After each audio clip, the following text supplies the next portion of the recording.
Hi everyone!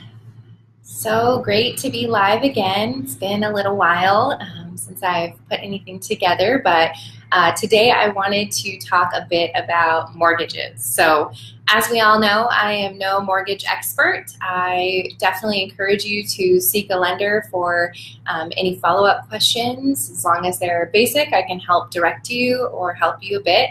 But something that I do find as a realtor is that folks sometimes trip up on what they can do once they are approved for a mortgage or even as they are looking for one.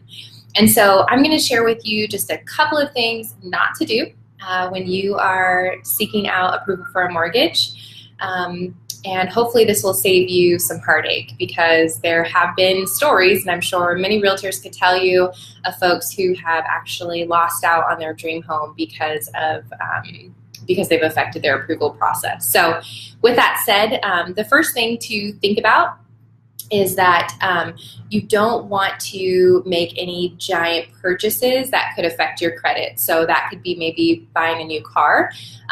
The mortgage lender is looking at your debt to income ratio on a monthly basis. And so if you had a vehicle that was a $200 a month payment and you switch that out for an Audi and you get an $800 payment, that is going to significantly affect your loan and whether or not you can continue that approval process.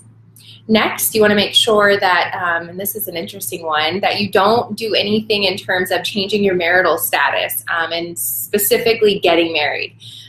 Typically, when someone is single and they purchase a home, no other individuals on the loan. However, once they are married, they may have to consider the debts of your spouse that you've taken on. So keep that in mind.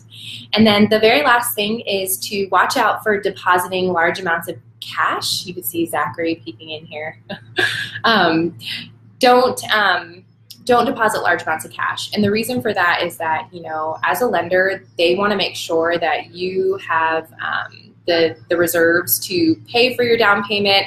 And so when they start to see cash flowing into your bank account from an unknown source, that's a flag that you may be doing something illegal, which is really scary. So definitely make sure that you don't deposit large amounts of cash, or if you need to, make sure that you talk with your lender first and they can guide you. And so really for all of these principles, making sure that you talk with your lender first is critical because the lender can advise you and make sure that however this is done, it's done properly and doesn't affect your loan approval process. So hope you guys are having a wonderful day and have enjoyed this video. If you have any other questions for me, please feel free to reach out.